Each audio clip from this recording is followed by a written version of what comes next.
नमस्कार दोस्तों, स्वागत है आपका स्टोरी हैक्स पर, जहां कहानियां सिर्फ सुनी नहीं, महसूस की जाती हैं। पिछले एपिसोड में हमने गुनाहों के देवता की खूबसूरत शुरुआत देखी, जहां इलाहाबाद की ठंडी सुबह, कपूर साहब और ठाकुर साहब की रोचक बातें और सुधा की मासूमियत ने हमें इस उपन्यास की गहराइयों में झांकने का मौका दिया। लेकिन यह तो सिर्फ शुरुआत थी। इस अनोखी कहानी में आगे क्या होने वाला है?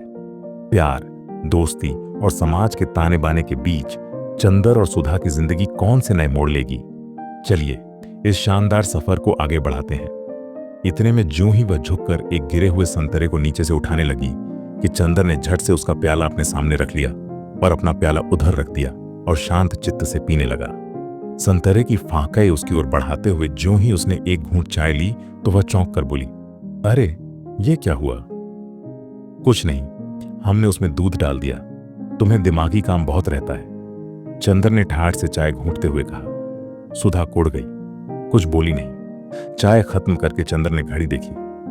अच्छा लाओ, क्या टाइप कराना है? अब बहुत देर हो रही है। बस यहां तो 1 मिनट बैठना बुरा लगता है आपको। हम कहते हैं कि नाश्ते और खाने के वक्त आदमी को जल्दी नहीं करनी चाहिए। बैठिए ना। अरे तो तुम्हें कॉलेज की तैयारी नहीं करनी है?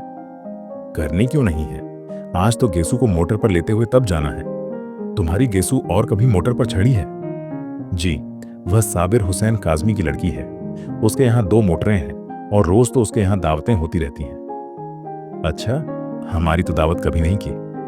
हाँ, गेसू के यहाँ दावत खाएंगे इसी मुंह से। जनाब उसकी शादी भी तय हो गई है, अगले झाड़ों तक शायद हो भी जाए। छी, बड़ी खराब लड़की हो। कहाँ रहता है ध्यान तुम्हारा? सुधा ने मजाक में पराजित कर बहुत विजय भरी मुस्कान से उसकी ओर देखा। चंदर ने झेप कर निगाह नीची कर ली तो सुधा पास आकर चंदर का कंधा पकड़कर बोली, अरे उदास हो गए? नहीं भैया, तुम्हारा भी ब्याह तय कराएंगे, घबराते क्यों हो?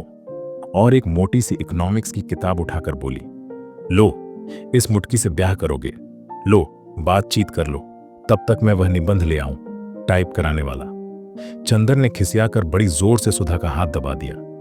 हाय रे, सुधा ने हाथ छुड़ाकर मुंह बनाते हुए कहा, लो बाबा, हम जा रहे हैं, काहे बिगड़ रहे हैं आप? और वह चली गई। डॉक्टर साहब का लिखा हुआ निबंध उठा लाई और बोली, लो यह निबंध की पांडुलिपि है। उसके बाद चंदर की ओर बड़े दुलार से देखती हुई बोली, शाम को आओगे ना? अच्छा, हम परेशान नहीं करेंगे, तुम चुपचाप पढ़ना। जब रात को पापा आ जाए तो उन्हें निबंध की प्रतिलिपि देकर चले जाना। नहीं, आज शाम को मेरी दावत है ठाकुर साहब के यहाँ, तो उसके बाद आ जाना। और देखो अब फरवरी आ गई है, मास्टर ढूंढ दो हमें। नहीं, ये सब झूठी बात है, हम कल सुबह आएंगे। अच्छा, तो सुबह जल्दी आना और देखो, मास्टर लाना मत भूलना। ड्राइवर तुम्हें मुखर्जी रोड पहुंचा देगा। वह कार में बैठ गया और कार स्टार्ट हो गई कि फिर सुधा ने पुकारा।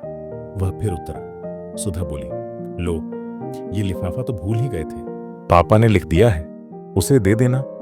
अच्छा, कहकर फिर चंदर चला कि फिर सुधा ने पुकारा, सुनो एक बार में क्यों नहीं कह देती सब? चंदर ने झल्ला कर कहा, अरे बड़ी गंभीर बात है, देखी वहां कुछ ऐसी वैसी बात मत कहना लड़की से, वरना उसके यहां 2 बड़े बड़े बुलडॉग हैं।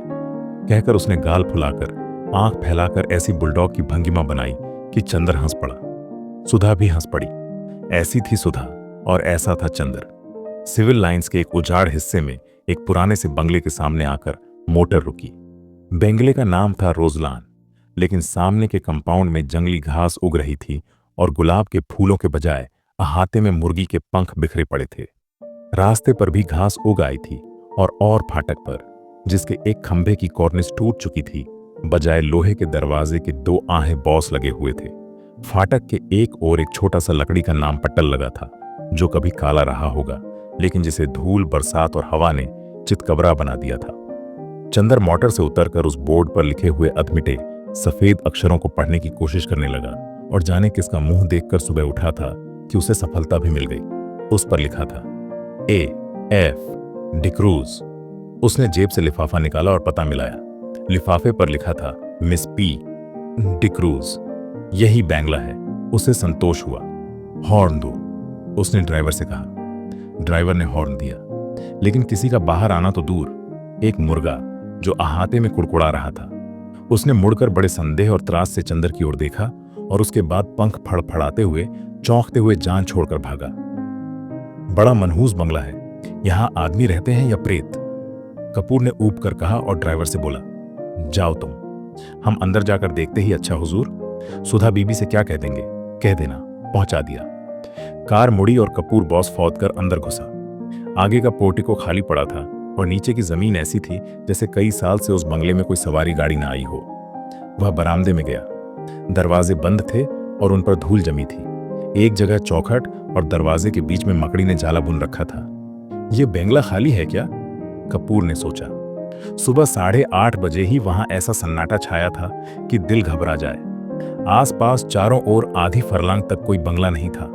उसने सोचा बंगले के पीछे की ओर शायद नौकरी की झोपड़ियों। हाँ, वह दाएं बाजू से मुड़ा और खुशबू का एक तेज झांका उसे घूमता हुआ निकल गया। ताज्जुब है, यह सन्नाटा, यह मनहूसी और इतनी खुशबू। कपूर ने कहा और आगे बढ़ा तो देखा कि बंगले के पिछवाड़े गुलाब का एक बहुत खूबसूरत बाग है। कच्ची रविशें और बड़े बड़े गुलाब, हर रंग के। वह सचमुच रोजलान था। वह बाग में पहुंचा। उधर से भी बंगले के दरवाजे बंद थे। उसने खटखटाया लेकिन कोई जवाब नहीं मिला। वह बाग में घुसा कि शायद कोई माली काम कर रहा हो। बीच बीच में ऊंचे ऊंचे जंगली चमेली के झाड़ थे और कहीं कहीं लोहे की छड़ों के कटघरे। बेगम बेलियां भी फूल रही थी, लेकिन चारों ओर एक अजब सा सन्नाटा था और हर फूल पर किसी खामोशी के फरिश्ते की छाह थी। फूलों में रंग था, हवा में ताजगी थी, पेड़ों में हरियाली थी, झोंकों में खुशबू थी, लेकिन फिर भी सारा बाग एक ऐसे सितारों का गुलदस्ता लग रहा था जिनकी चमक, जिनकी रोशनी और जिनकी ऊंचाई लुट चुकी हो। लगता था जैसे बाग का मालिक मौसमी रंगीनी भूल चुका हो, क्योंकि नेस्टेशियम या स्वीट पी या फ्लैक्स, कोई भी मौसमी फूल न था। सिर्फ गुलाब थे और जंगली चमेली थी और बेगम बेलियां थीं जो सालों पहले बोए गए थे। उसके बाद उन्हीं की काट छांट पर बाग चल रहा था। बागबानी में कोई नवीनता और मौसम का उल्लास न था। चंदर फूलों का बेहद शौकीन था। सुबह घूमने के लिए उसने दरिया किनारे के बजाय अल्फ्रेड पार्क चुना था, क्योंकि पानी की लहरों के बजाय उसे फूलों के बाग के रंग और सौरभ की लहरों से बेहद प्यार था। और उसे दूसरा शौक था कि फूलों के पौधों के पास से गुजरते हुए हर फूल को समझने की कोशिश करना। अपनी नाजुक टहनियों पर हंसते मुस्कुराते हुए ये फूल जैसे अपने रंगों की बोली में आदमी से जिंदगी का जाने कौन सा राज कहना चाहते हैं। और ऐसा लगता है कि जैसे हर फूल के पास अपना व्यक्तिगत संदेश है, जिसे वह अपने दिल की पोखरियों में आहिस्ते से सहेज कर रखे हुए हैं कि कोई सुनने वाला मिले और वह अपनी दास्तों कह जाए। पौधे की ऊपरी फुनगी पर मुस्कुराता हुआ, आसमान की तरफ मुंह किए हुए यह गुलाब जो रात और सितारों की मुस्कुराहट चुपचाप पीता रहा है, यह अपने मोतियों पांखुरियों के होठों से जाने क्यों खिलखिलाता ही जा रहा है। जाने इसे कौन सा रहस्य मिल गया है। और वह एक नीचे वाली टहनी में आधा झुका हुआ गुलाब, झुकी हुई पलकों सौ पांखुरियों और दोहरे मखमली तार सी उसकी डंडी, यह गुलाब जाने क्यों उदास है। और यह दुबली पतली लंबी सी नाजुक कली जो बहुत सावधानी से हरा आंचल लपेटे हैं और प्रथम जात यौवना की तरह लाज में जो सिमटी तो सिसटी ही चली जा रही है, लेकिन जिसके यौवन की गुलाबी लपटें 7 हरे पर्दों में से झलकी ही पड़ती हैं। और फारस के शहजादे जैसा शान से खिला हुआ पीला गुलाबा उस पीले गुलाब के पास आकर चंदर रुक गया और झुककर देखने लगा। कार्तिक पूर्णों के छांद से झरने वाले अमृत को पीने के लिए व्याकुल किसी सुकुमार भावुक परी की फैली हुई अंजलि के बराबर बड़ा सा वह फूल जैसे रोशनी बिखेर रहा था। बेगम बेलिया के कूंज से छनकर आने वाली तोता पंखी धूप ने जैसे उस पर धान पान की तरह खुशनुमा हरियाली बिखेर दी थी। चंदर ने सोचा उसे तोड़ लें, लेकिन हिम्मत न पड़ी। वह झुका कि उसे सूंघ ही ले। सूंघने के इरादे से उसने हाथ बढ़ाया ही था कि किसी ने पीछे से गरज कर कहा, here you are, I have got red handed to do. ये तुम हो, आज तुम्हें मौके पर पकड़ पाया हूं। और उसके बाद किसी ने अपने दोनों हाथों में जकड़ लिया और उसकी गर्दन पर सवार हो गया। वह उछल पड़ा और अपने को छुड़ाने की कोशिश करने लगा। पहले तो वह कुछ समझ नहीं पाया। अजब रहस्यमय है यह बंगला। एक अव्यक्त भय और एक सिहरन में उसके हाथ पांव ढीले हो गए, लेकिन उसने हिम्मत करके अपना एक हाथ छुड़ा लिया और मुड़कर देखा तो एक बहुत कमजोर, बीमार सा, पीली आंखों वाला गौरा उसे पकड़े हुए था। चंदर के दूसरे हाथ को फिर पकड़ने की कोशिश करता हुआ वह हांफला हुआ बोला अंग्रेजी में, रोज रोज यहां से फूल गायब होते थे। मैं कहता था कौन ले जाता है, हो हो। वह खौफता जा रहा था। आज मैंने पकड़ा तुम्हें। रोज चुपके से चले जाते थे। वह चंदर को कसकर पकड़े था, लेकिन उस बीमार गोरे की सॉस जैसे छूटी जा रही थी। चंदर ने उसे झटका देकर धकेल दिया और डॉटकर बोला, क्या मतलब है तुम्हारा, पागल है क्या? खबरदार जो हाथ बढ़ाया, अभी ढेर कर दूंगा तुझे। गोरा सुआरा और उसने अपनी आस्तीनें चढ़ाई। वह धक्के से गिर गया था। धूल झड़ते उठ बैठा और बड़ी ही रोनी आवाज में बोला, कितना जुल्म है, कितना जुल्म है। मेरे फूल भी तुम चुरा ले गए और मुझे इतना हक भी नहीं कि तुम्हें धमकाऊं। अब तुम मुझसे लड़ोगे। तुम जवान हो, मैं बूढ़ा हूं। हाय रेमी। और सचमुच वह जैसे रोने लगा हो। चंदर ने उसका रोना देखा और उसका सारा गुस्सा हवा हो गया और हंसी रोककर बोला, गलत फहमी है जनाबा। मैं बहुत दूर रहता हूं। मैं चिट्ठी लेकर मिस डिक्रूज से मिलने आया था। उसका रोना नहीं रुका। तुम बहाना बनाते हो, बहाना बनाते हो, और अगर मैं विश्वास नहीं करता तो तुम मारने की धमकी देते हो। अगर मैं कमजोर ना होता तो तुम्हें पीसकर खा आता और तुम्हारी खोपड़ी कुचलकर फेंक देता, जैसे तुमने मेरे फूल फेंके होंगे। फिर तुमने गाली दी, मैं उठाकर तुम्हें अभी नाले में फेंक दूंगा। अरे बाप रे, दौड़ी दौड़ो मुझे मार डाला। पॉपी, टॉमी, अरे दोनों कुत्ते मर गए। उसने डर के मारे चीखना शुरू किया। क्या है बी, क्यों चिल्ला रहे हो? बाथरूम के अंदर से किसी ने चिल्लाकर कहा, अरे मार डाला इसने, दौड़ो दौड़ो। झटके से बाथरूम का दरवाजा खुला। बेथिंग गाउन पहने हुए एक लड़की दौड़ती हुई आई और चंदर को देखकर रुक गई। क्या है? उसने डॉट कर पूछा। कुछ नहीं, शायद पागल मालूम देता है। जबान संभाल कर बोली, वह मेरा भाई है। ओ हाँ, कोई भी हो, मैं मिस डिक्रूज से मिलने आया था। मैंने आवाज दी तो कोई नहीं बोला। मैं बाग में घूमने लगा। इतने में इसने मेरी गर्दन पकड़ ली। ये बीमार और कमजोर है, वरना अभी गर्दन दबा देता। गोरा उस लड़की के आते ही फिर तनकर खड़ा हो गया और दांत पीसकर बोला, अरे मैं तुम्हारे दांत तोड़ दूंगा। बदमाश कहीं का चुपके चुपके आया और गुलाब तोड़ने लगा। मैं चमेली के झाड़ के पीछे छिपा देख रहा था। अभी मैं पुलिस बुलाती हूं, तुम देखते रहो वहीं से, मैं फोन करती हूं। लड़की ने डांटते हुए कहा, अरे भाई, मैं मिस डिक्रूज से मिलने आया हूं। मैं तुम्हें नहीं जानती, झूठा कहीं का। मैं मिस डिक्रूज है। देखिए तो ये खता। लड़की ने खत खोला और पढ़ा और एकदम उसने आवाज बदल दी। 6 बेटी, तुम किसी दिन पागल खाने जाओगे। आपको डॉ शुक्ला ने भेजा है। तुम तो मुझे बदनाम करा डालोगे। उसकी शक्ल और भी रोनी हो गई। मैं नहीं जानता था, मैं जानता नहीं था। उसने और घबरा कर कहा, माफ कीजिएगा। लड़की ने बड़े मीठे स्वर में साफ हिंदुस्तानी में कहा, मेरे भाई का दिमाग जरा ठीक नहीं रहता जब से इनकी पत्नी की मौत हो गई। इसका मतलब ये नहीं कि ये किसी भले आदमी की इज्जत उतार है। चंदर ने बिगड़ कर कहा, देखिए, बुरा मत मानिए, मैं इनकी ओर से माफी मांगती हूं। आइए अंदर चलिए। उसने चंदर का हाथ पकड़ लिया। उसका हाथ बेहद ठंडा था। वह नहाकर आ रही थी। उसके हाथ के उस तुषार स्पर्श से चंदर सिहर उठा और उसने हाथ झटक कर कहा, अफसोस, आपका हाथ तो बर्फ है। लड़की चौंक गई। वह सदिया स्नाता सहसा सचेत हो गई और बोली, अरे शैतान, तुम्हें ले जाए बटी। तुम्हारे पीछे मैं बेथिंग गाउन में भाग आई। और बेथिंग गाउन के दोनों कॉलर पकड़कर उसने अपनी खुली गर्दन बैंकने का प्रयास किया और फिर अपनी पोशाक पर लज्जित होकर भागी। अभी तक गुस्से के मारे चंदर ने उस पर ध्यान ही नहीं दिया था, लेकिन उसने देखा कि वह 23 बरस की दुबली पतली तरुणी है। लहराता हुआ बदन, गले तक कटे हुए बाल। एंग्लो इंडियन होने के बावजूद गौरी नहीं है। चाय की तरह वह हल्की, पतली, भूरी और तुर्त थी। भागते वक्त ऐसी लग रही थी जैसे छलकती हुई चाय। इतने में वह गौरा उठा और चंदर का कंधा छूकर बोला, माफ करना भाई, उससे मेरी शिकायत मत करना। असल में ये गुलाब मेरी मृत पत्नी की यादगार है। जब इनका पहला पेड़ आया था तब मैं इतना ही जवान था जितने तुम, और मेरी पत्नी उतनी ही अच्छी थी जितनी पम्मी। कौन पम्मी? ये मेरी बहन प्रमिला डिक्रूजा। ओ हाँ, कब मरी? आपकी पत्नी, माफ कीजिएगा, मुझे भी मालूम नहीं था। हौ, मैं बड़ा अभागा हूं, मेरा दिमाग कुछ खराब है।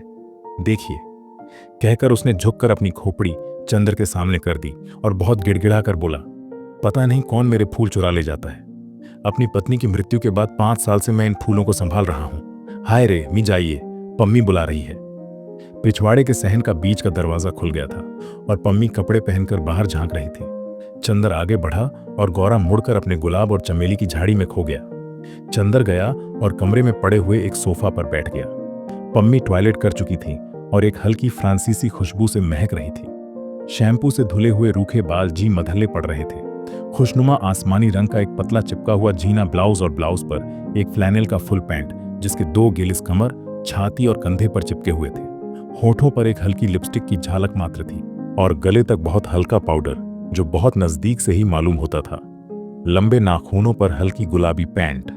वह आई, निसंकोच भाव से उसी सोफे पर कपूर के बगल में बैठ गई और बड़ी मुलायम आवाज में बोली, मुझे बड़ा दुख है मिस्टर कपूरा, आपको बहुत तवालत उठानी पड़ी। चोट तो नहीं आई? नहीं नहीं, कोई बात नहीं। कपूर का सारा गुस्सा हवा हो गया। कोई भी लड़की निसंकोच भाव से, इतनी अपनायत से सहानुभूति दिखाए और माफी मांगे तो उसके सामने कौन पानी पानी नहीं हो जाएगा, और फिर वह भी तब जबकि उसके होठों पर न केवल बोली अच्छी लगती हो वरन लिपस्टिक भी इतनी प्यारी हो। लेकिन चंदर की एक आदत थी, और चाहे कुछ ना हो, कम से कम वह यह अच्छी तरह जानता था कि नारी जाति से व्यवहार करते समय कहां पर कितनी डील देनी चाहिए, कितना कसना चाहिए, कब सहानुभूति से उन्हें झुकाया जा सकता है, कब अकड़कर। इस वक्त जानता था कि इस लड़की से वह जितनी सहानुभूति चाहे ले सकता है, अपने अपमान के हर्जाने के तौर पर। इसलिए कपूर साहब बोले, लेकिन मिस डिक्रूज, आपके भाई बीमार होने के बावजूद बहुत मजबूत हैं। उफ़ा, गर्दन पर जैसे अभी तक जलन हो रही है।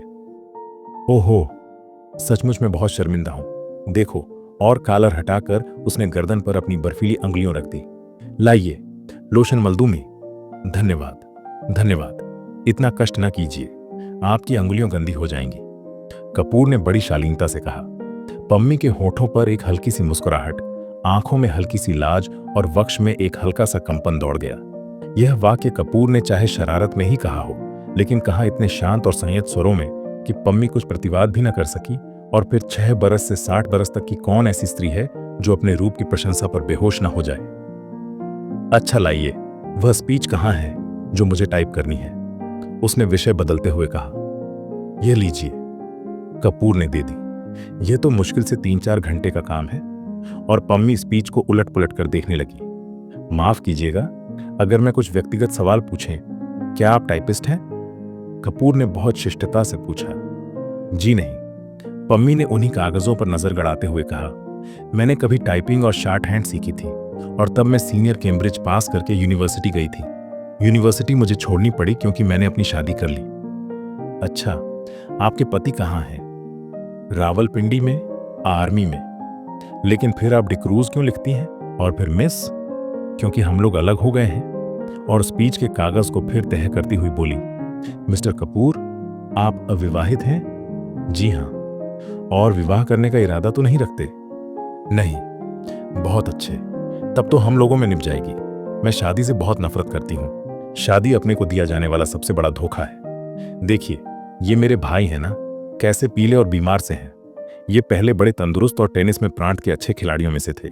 एक बिशप की दुबली पतली भावुक लड़की से इन्होंने शादी कर ली और उसे बेहद प्यार करते थे। सुबह शाम दोपहर रात कभी उसे अलग नहीं होने देते थे। हनीमून के लिए उसे लेकर सीलोन गए थे। वह लड़की बहुत कला प्रिय थी, बहुत अच्छा नाचती थी, बहुत अच्छा गाती थी और खुद गीत लिखती थी। यह गुलाब का बाग उसी ने बनवाया था और इन्हीं के बीच में दोनों बैठकर घंटों गुजार देते थे। कुछ दिनों बाद दोनों में झगड़ा हुआ। क्लब में बॉल डांस था और उस दिन वह लड़की बहुत अच्छी लग रही थी, बहुत अच्छी। डांस के वक्त इनका ध्यान डांस की तरफ कम था, अपनी पत्नी की तरफ ज्यादा। इन्होंने आवेश में उसकी अंगुलियां जोर से दबा दी। वह चीख पड़ी और सभी इन लोगों की ओर देखकर हंस पड़े। वह घर आई और बहुत बिगड़ी। बोली, आप नाच रहे थे या टेनिस का मैच खेल रहे थे?